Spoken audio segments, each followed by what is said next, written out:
स्वागत है आपका हमारी खास पेशकश सारे जहां से अच्छा में, जहां मैं पलक सहगल उठाती हूँ सिस्टम से जुड़े वो तमाम मुद्दे जिस पर बात होना बेहद जरूरी है। हम आजकल ग्लोबलाइजेशन के जमाने में हैं, जिसमें एक अरसे पहले हमारी इंटरनेशनल ट्रेडिंग को बहुत आसान बना दिया था।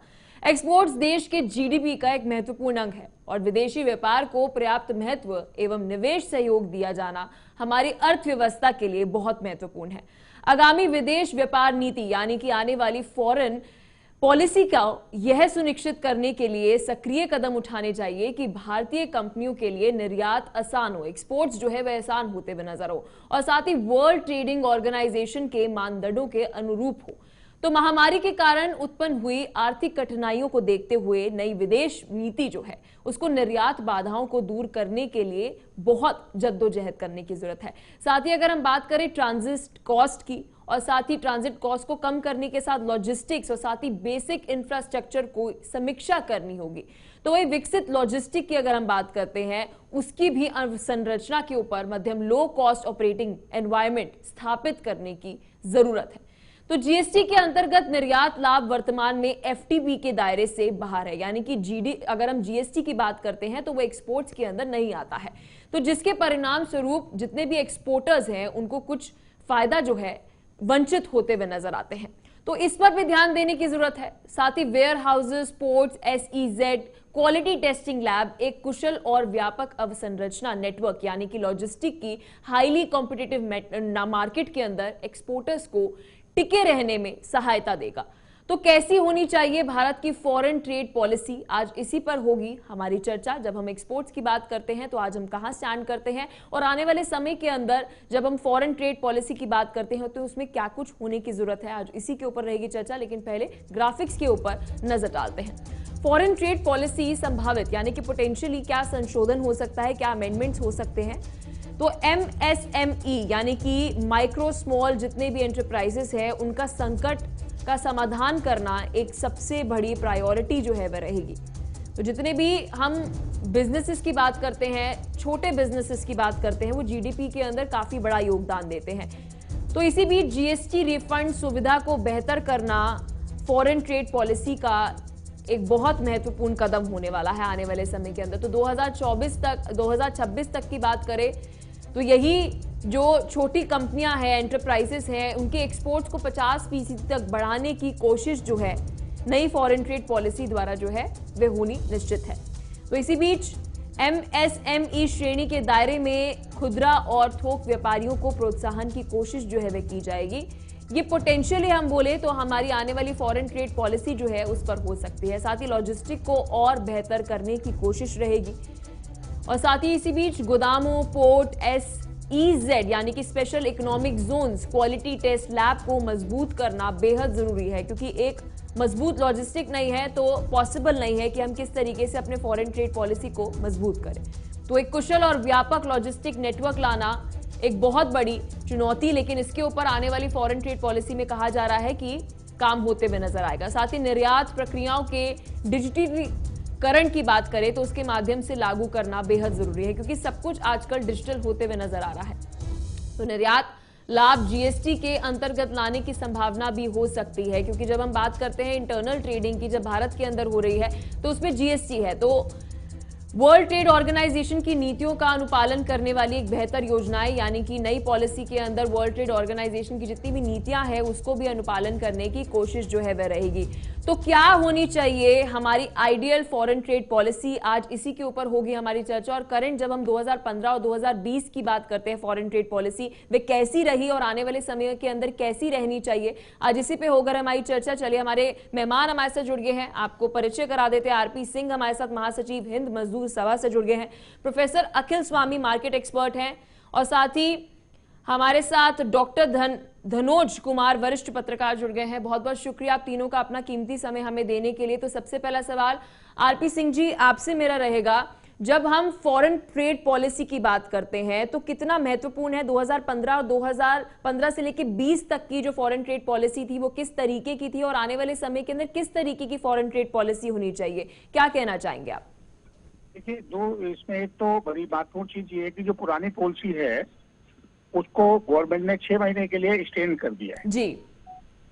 अब इसमें क्या है, जो अगर हम एक्सपोर्ट को बढ़ावा देना चाहते हैं तो इस बार हमको नई पॉलिसी में एक जो मशीनें हम लोग परचेज करते थे, इंपोर्ट करते हैं हमारे एक्सपोर्टर्स, ये आती थी ड्यूटी फ्री। अब उस पर ड्यूटी लगाने की जब बात करते हैं तो वो मशीनें, नई टेक्नोलॉजी की मशीनें हैं, वो बहुत महंगी हो जाएंगी, जिससे कि उत्पाद में वृद्धि हो जाएगी जी। और उत्पाद में अगर वृद्धि होगी तो वो उसका असर सारी चीजों पे पड़ने वाला है। तो मेरा तो सीधा सीधा एक सुझाव ये रहेगा कि जो पुरानी पॉलिसी थी इनकी ड्यूटी फ्री मशीनों की, वो हमको इनको रखनी चाहिए, जिससे कि एमएसएमई एक्सपोर्ट्स की जो एक्सपोर्ट यूनिट्स हैं वो बढ़ेंगी, उनसे रोजगार बढ़ेगा, उनसे निश्चित तौर से देश को और एक्सपोर्टरों को लाभ होने का काम। अखिल जी, आपके पास मैं आना चाहूंगी, क्योंकि जब हम फॉरेन ट्रेड पॉलिसी की बात करते हैं बेहद महत्वपूर्ण है, तो किस तरीके की हमारी आइडियल फॉरेन ट्रेड पॉलिसी होनी चाहिए और लॉजिस्टिक कितना महत्वपूर्ण योगदान जो है इस फॉरेन ट्रेड पॉलिसी के अंदर निभाएंगे? देखिए, वास्तविकता में हमारा ट्रेड डेफिसिट जो है बढ़ता जा रहा है, रुपया हमारा कमजोर होता जा रहा है और कमजोर रुपए की वजह से हमारा एक्सपोर्ट बढ़ना चाहिए, जो नहीं बढ़ रहा है। आप अगर जनवरी से एक वो करेंगे, मीमांसा करेंगे, तो आप देखेंगे कि जो हमारी एक्सपोर्ट की ग्रोथ जनवरी, फरवरी, मार्च में लगातार घटती जा रही है या स्थिर हो गई है। देखिए, वास्तविकता में स्थिति क्या है, जो परिवेश है, विश्व का परिवेश बदल रहा है और विश्व के परिवेश बदलते हुए परिवेश को देखते हुए हमें अपनी स्ट्रेटेजी बनानी है। कोविड की वजह से जो पहले मैन्युफैक्चरिंग सेक्टर पे जो गुड्स एंड सर्विस, गुड्स जो थे उसका इंपोर्ट होता था और उसका कंजम्पशन बढ़ गया था, क्योंकि कोविड में लोग घर से बाहर नहीं निकले और जो सर्विसेज सेक्टर थे वो सबसे ज्यादा इफेक्टेड थे। कोविड खत्म होने के बाद आज की जो स्थिति है उसमें सर्विसेज सेक्टर ग्रो कर रहा है और जो गुड सेक्टर है वो ग्रो नहीं कर रहा है। तो और ये जो जितनी भी जिन कंट्रीज में हमारा एक्सपोर्ट होता था वो रिसेशन के दबाव में हैं। आज की तारीख में जहां भी हमारा एक्सपोर्ट होता था रिसेशन के ही दबाव में केवल नहीं है, वहां पे इंटरेस्ट रेट भी बहुत ज्यादा बढ़ रहा है। तो हमें अपने स्ट्रेटेजी में परिवर्तन करने की आवश्यकता है। जैसे मैं आपको एक छोटा सा उदाहरण दूं, इतना बड़ा हमारे पास एक मौका था जब पूरे विश्व में गेहूं का संकट पैदा हो गया था, रूस और यूक्रेन के युद्ध की वजह से और अफ्रीकन देशों में खाद्य पदार्थों की बहुत ज्यादा कमी हो गई थी। तो हमारी जो सरकार की नीति थी, पहले हमने एक्सपोर्ट को ओपन किया और 1 महीने के बाद उसको बंद कर दिया। इसका मतलब ये है कि क्या हमने जो प्लानिंग हमारी थी कि हमारा लोकल कंजम्पशन कितना होने वाला है, हमारी कितनी एक्सेस प्रोडक्टिविटी है।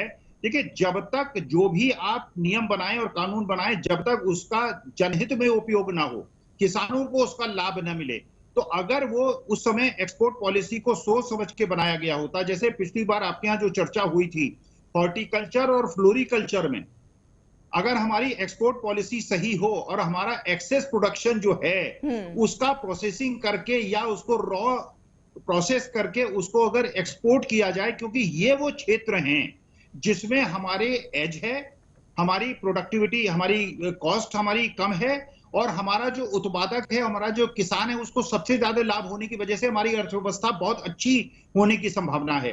तो स्ट्रेटेजी को बदलने की आवश्यकता है, क्योंकि जो विश्व का परिवेश है वो बदल रहा है।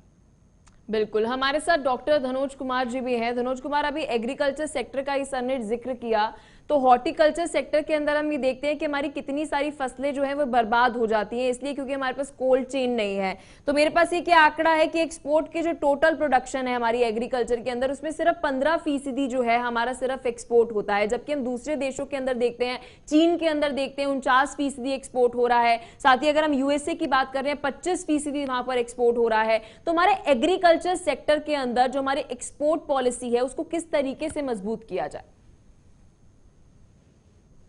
2 लाइन से मैं शुरुआत करूंगा। समझने ही नहीं देती सियासत हमको, समझने ही नहीं देती सियासत हमको, वैश्वीकरण बाजार में डॉलर कब अंगड़ाई ले लेती है। देखिए, आज का आपका जो मुद्दा है बहुत ही अच्छा मुद्दा है।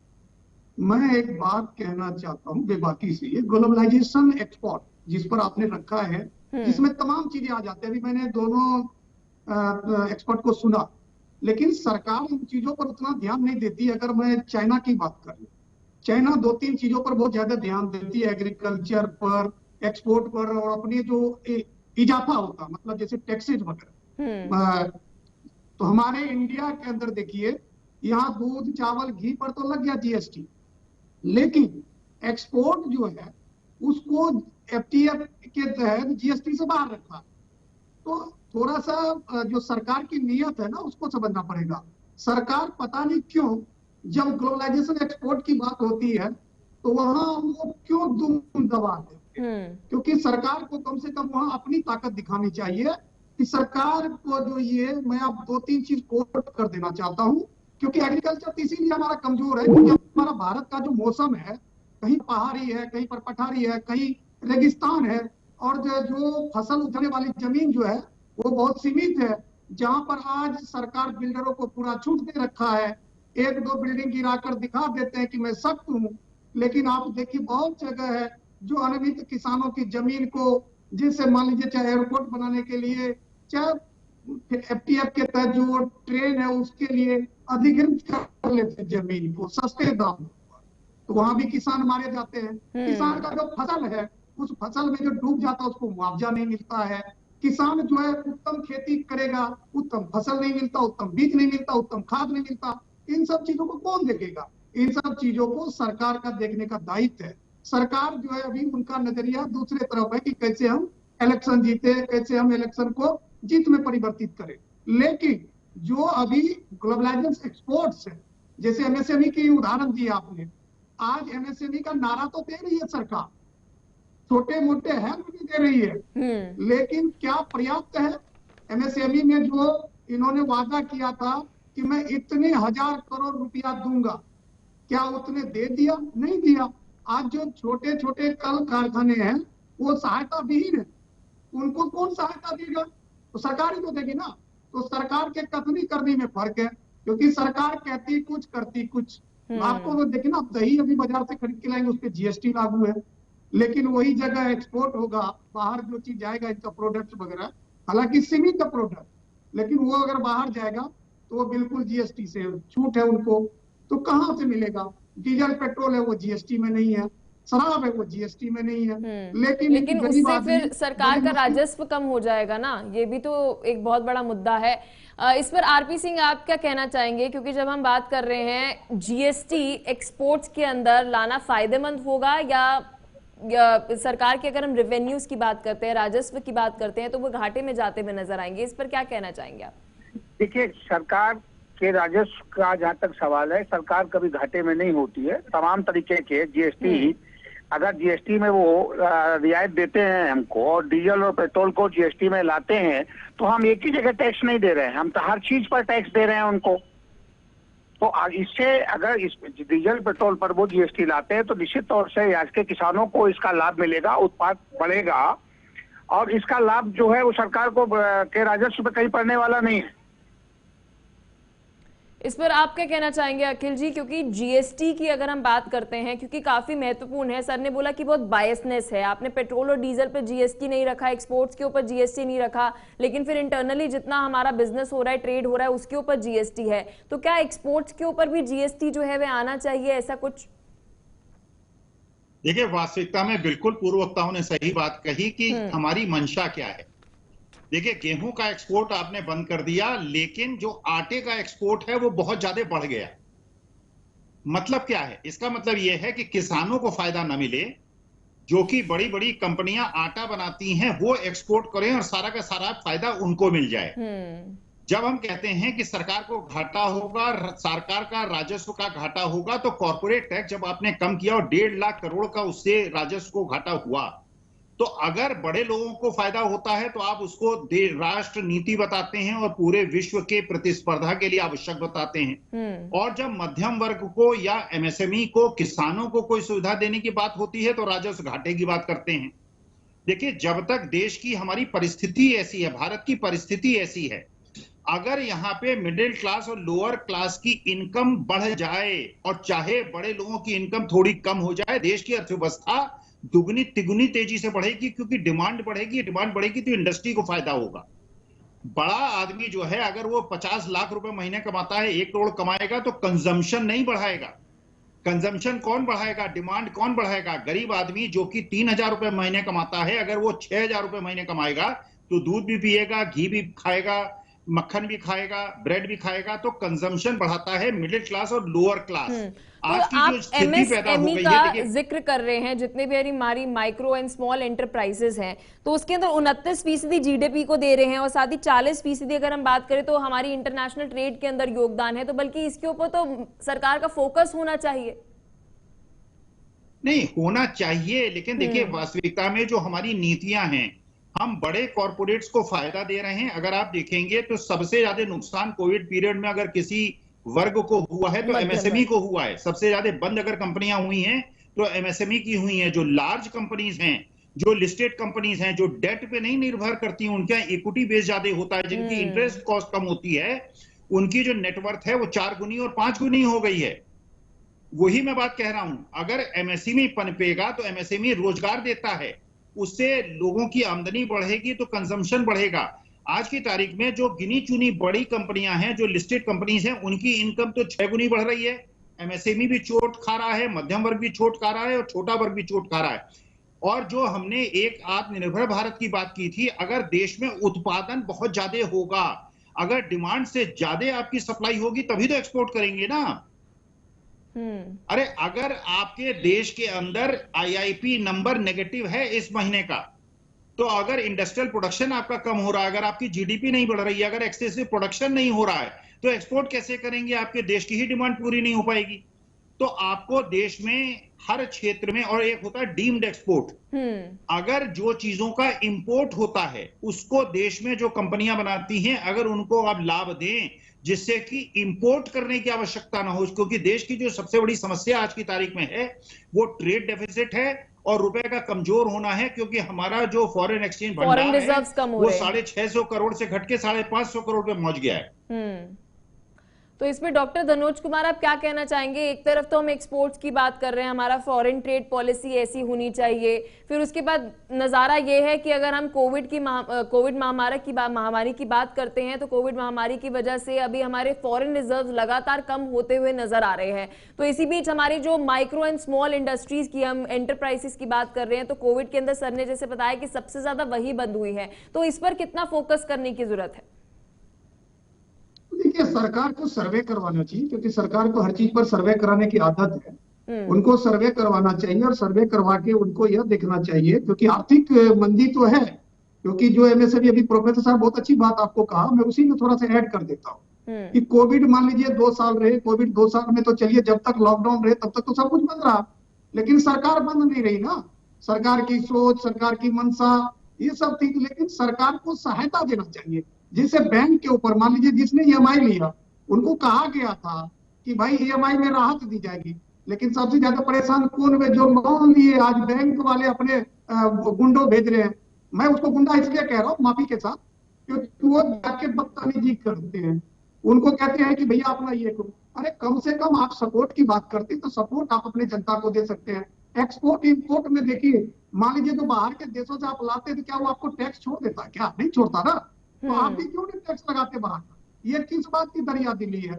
आपको भी थोड़ा कठोर होना पड़ेगा। You have to take executive decision कि अगर आप कोई चीज आप दे रहे हो, मान लो कनाडा को नहीं है वो चीज, इंडिया से उसको लेना है, उसकी मजबूरी है, उसको हर हाल में लेना, तो आप टैक्स भी आयात क्यों दे रहे हो?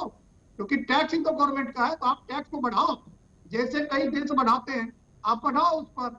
अब आपको मैं थोड़ी सी आपको ले चलता हूँ 1-2 सेक्टर, जैसे मान लो हॉर्टिकल्चर का आपने बात की, उसमें उत्तम खेती के लिए उत्तम बीज का होना जरूरी है। क्या कभी सुना आपने किसी सरकार के प्रवक्ता ने या सरकार के नुमाइंदे ने आकर कहा है कि मैं भारतीय किसानों को बेहतरीन व्यवस्था करके दे रहा हूँ, फसल दे रहा हूँ, बीज दे रहा हूँ, जिससे उन्नत बीज मन फसल निकलेगा? सिर्फ क्या कहते हैं कि हमारे गोदामों में माल सड़ रहे, अनाज सड़ रहे।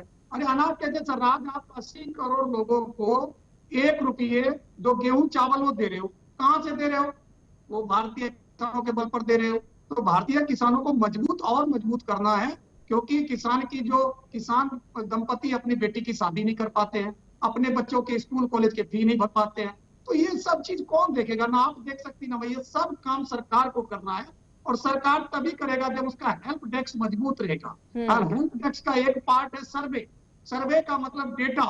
जैसे मान लीजिए सेंसस 2011 से अभी तक जनगणना नहीं हुई, लेकिन हम और आप आंकड़े में कह रहे हैं कि 145 करोड़ आबादी है हिंदुस्तान की, तो 145 करोड़ आबादी है तो बहुत कुछ बढ़ेगा। तो सरकार इन चीजों को 10 साल के बाद सेंसस होता क्यों नहीं कर रही है? तो बहुत तरह की बातें हैं, लेकिन चुनाव टाइम पर होती है। चुनाव समय हम वोट जो डालते हैं वो भी जीएसटी के दायरे में, क्योंकि जितने कागज पत्तर हैं, जितने मशीन का वाहन है, एक्सपोर्ट इंपोर्ट मशीन को ले जाने के लिए जितने transport, even foreign trade policy की भी अगर हम धनुष जी बात करते हैं तो फॉरेन ट्रेड पॉलिसी भी हमारी 2020 तक थी, उसको आगे जो है एक्सटेंड कर दिया गया। तो अखिल जी, आपको क्या लगता है कि जब हम एक बात करते हैं विजनरी, क्या विजन होना चाहिए हमारी जो नई फॉरेन ट्रेड पॉलिसी आनी चाहिए उसके अंदर? देखिए, बिल्कुल वही बात है, जैसे हरित क्रांति हुई थी, श्वेत क्रांति हुई थी, उसी प्रकार क्रांति की आवश्यकता है, क्योंकि एक बहुत बड़ा अवसर हमारे सामने उपलब्ध हुआ है। चीन जिस प्रकार अलग थलग पड़ा है, अगर भारत चाहे, अगर अपनी निर्यात नीति को ठीक करे, अपनी प्रोडक्शन पॉलिसीज को ठीक करे और एक समन्वयी विकास जिसमें एमएसएमई का महत्वपूर्ण रोल हो, अगर, लेकिन हम ये करना चाहिए, ये करेंगे, लेकिन जिस प्रकार की एक सोच होनी चाहिए वो सोच हमारी वास्तविकता में नहीं है। होना ये चाहिए कि आज की तारीख में जो क्षेत्र ऐसे हैं जहां पे देश का एज है, जैसे बहुत सारे लोग प्रॉफिट एंड लॉस के अकाउंट की बात करते हैं, जैसे कहते हैं कॉर्पोरेट टैक्स कम होना चाहिए क्योंकि दूसरे देशों में कॉर्पोरेट टैक्स ज्यादा है। हमारे देश का जो सबसे बड़ा एज है, हमारे यहाँ लेबर कॉस्ट बहुत कम है। विदेश में एक बच्चा नौकरी करता है $7-8 पे, हमारे यहाँ एक बच्चा नौकरी करता है $500 में। तो वास्तविकता में पूरे विदेश के लिए एक आकर्षक क्षेत्र है कि यहाँ पे कॉर्पोरेट टैक्स ज्यादा होने के बावजूद, बाकी स्थिति खराब होने के बावजूद हमारी लेबर कॉस्ट इतनी कम है, क्योंकि बाकी देशों में जनसंख्या नहीं बढ़ रही है। तो वहां पे जनसंख्या नहीं बढ़ रही है तो वहां पे लेबर की जरूरत है, लेबर अवेलेबल ही नहीं है। हमारे देश में एक्सेस लेबर अवेलेबल है, हमारे बच्चे नौजवान जो हैं बिना रोजगार के हैं। तो अगर इस चीज को ध्यान में रखते हुए, और ये जो स्थिति हमारे सामने एक अवसर पैदा हुआ है, विश्व ने एक अवसर दिया है, जैसे बांग्लादेश ने उसका फायदा उठाया, टेक्सटाइल सेक्टर में उन्होंने हमको पीछे छोड़ दिया और एक्सपोर्ट में आगे बढ़ गए। क्योंकि हमें जो विश्व की बदली हुई परिस्थिति है उसको समझते हुए अपनी रणनीति में परिवर्तन तुरंत करने की आवश्यकता है। एक समय था PL 480 का हम लोग गेहूं खाते थे जब मैं हाई स्कूल इंटर में पढ़ता था 1967 में। आज की तारीख में हमारे पास एक्सेस प्रोडक्शन है, दूध में हम जो है एक्सेस प्रोडक्शन में आ गए हैं। तो इस प्रकार के एक क्रांति की आवश्यकता है, और ये क्रांति की जो शुरुआत होगी वो किसानों की तरफ से होनी चाहिए, वो कृषकों की तरफ से होनी चाहिए, क्योंकि देश की अगर 60% जनता के हाथ में पैसा आएगा, हमारी पहली, तो देश अखिल जी, की इससे पहले अर्थव्यवस्था बहुत तमाम डिस्कशन के अंदर जब हम डिस्कशन कर रहे होते हैं तो फिर लॉजिस्टिक की बात आ जाती है कि हमारे पास मजबूत एक कोल्ड चेन नहीं है, वैल्यू ऐड कैसे की जाए, फूड प्रोसेसिंग, कितने सारे तमाम सवाल जो है वो सामने खड़े हो जाते हैं। नहीं तो ये करने की जिम्मेदारी आपको, ये सेंट्रल विस्टा बनाने की जरूरत क्या है? आपको बड़ी बड़ी स्टैच्यूज बनाने की जरूरत क्या है?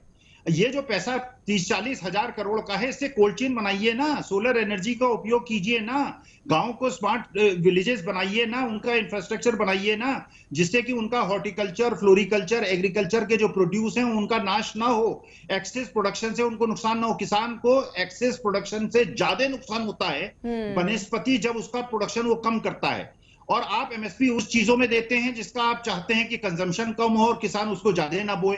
अगर आपके पास दलहन और तिलहन की ज्यादा आवश्यकता है, आपको इंपोर्ट करना पड़ता है, तो ऐसी स्थिति में MSP जो है ऐसी चीजों में दीजिए जिसमें आप चाहते हैं कि इंपोर्ट ना हो। लेकिन वास्तविकता में हम कहते कुछ हैं, करते कुछ हैं। जब हम गेहूं एक्सपोर्ट करते हैं तो कम दाम पे करते हैं, और उसी गेहूं को जब इंपोर्ट करते हैं तो डबल दाम पे करते हैं। तो इसका मतलब यह है कि हमारी जो नीति है और हमारी जो सोच है, वो सोच में कुछ त्रुटि है, और उसको अगर सरकार बिल्कुल चाहे कि उसको ठीक करे तो देश की आज की जो स्थिति है, देश की अर्थव्यवस्था बिल्कुल ठीक हो सकती है। और इसमें पूरे विश्व की तुलना में भारत आज सबसे सर्वश्रेष्ठ अवसर हमारे सामने उपस्थित। आरपी सिंह जी, क्या कहना चाहेंगे, क्योंकि हम अभी फॉरेन ट्रेड पॉलिसी की बात कर रहे हैं, तो ईज ऑफ बिजनेस अगर हमारा मजबूत नहीं होगा, लॉजिस्टिक इंफ्रास्ट्रक्चर बेसिक जो हमारा बुनियादी ढांचा है मजबूत नहीं होगा, तो कैसे हम कितनी भी फॉरेन ट्रेड पॉलिसी जो है वे ले आए, कोई फायदा नहीं है, क्योंकि हम क्वालिटी नहीं प्रोवाइड कर पाएंगे। क्या कहना चाहेंगे आप? देखिए, इसमें बड़ा साफ है, आपने एक बात जो कही है मैं उसका पूरा समर्थन करता हूँ, लेकिन एक चीज इसमें जोड़ना चाहूंगा। इंफ्रास्ट्रक्चर जब मजबूत करने की बात होती है, फॉरेन ट्रेड पॉलिसी मजबूत करने की बात होती है, तो हमारे देश में दो उत्पादक समूह है, एक मजदूर है और एक कृषक है, किसान है। जब तक आप उनको निश्चिंत नहीं करेंगे, उनके बच्चों की पढ़ाई से लेके, उनकी बीमारी से लेके, उनकी फसलों के नष्ट होने से लेके, उनको रोज काम मिलेगा, इसको इस चीजों से जब तक उनको निश्चिंत नहीं करेंगे हमारा किसान। लेकिन बात ये नहीं है आरपी सिंह जी, लोग ये कहते हैं कि फसल जो है उस फसल खराब होने के बाद मुआवजा जो है दिया जाए। मैं ये कह रही हूं कि फसल खराब होने की नौबत ही ना आए, हमारा लॉजिस्टिक इतना स्ट्रांग हो, हमारा कोल्ड चेन इतना स्ट्रांग हो कि हमें मुआवजे देने की जरूरत ही ना पड़े। मैं अभी एक छोटा सा उदाहरण दूंगा। अभी एक डीएम साहब ने बाढ़ पीड़ितों के लिए एक शिविर लगाया हुआ था, तो उनकी भाषा इस टाइप की थी कि हम राहत देने के लिए चौकी तो बनाइए लेकिन हमको जोमेटो नहीं चला रहे हैं। जब हमारे अफसर्स की भाषा इस तरीके की होगी, जब तक आप अपना इंफ्रास्ट्रक्चर मजबूत नहीं करेंगे, लोगों को बाढ़ से राहत नहीं देंगे, नदियों के किनारे आप जो बांध बांधते हैं वो ऐसे बांध बांधते हैं कि अगर थोड़ा सा भी पानी आए तो बांध ही बह जाता है। जब तक इनको नहीं मजबूत करेंगे, जब तक इंफ्रास्ट्रक्चर मजबूत है, नदियां एक साथ नहीं जोड़ेंगे, तब तक ये परिस्थितियां रहने वाली है, किसान परेशान रहेगा। बिल्कुल सही बात है। बहुत बहुत शुक्रिया आप तीनों का अपना कीमती समय हमें देने के लिए, क्योंकि बेहद जरूरी है कितनी भी ट्रेड पॉलिसीज आ जाए, लेकिन जब तक हमारा बुनियादी ढांचा मजबूत नहीं होगा तो सब बेवसूल नजर आएंगे। तो फिलहाल के लिए इस एपिसोड में इतना ही, लेकिन मिलते हैं आपसे नेक्स्ट एपिसोड के अंदर एक नए मुद्दे के साथ।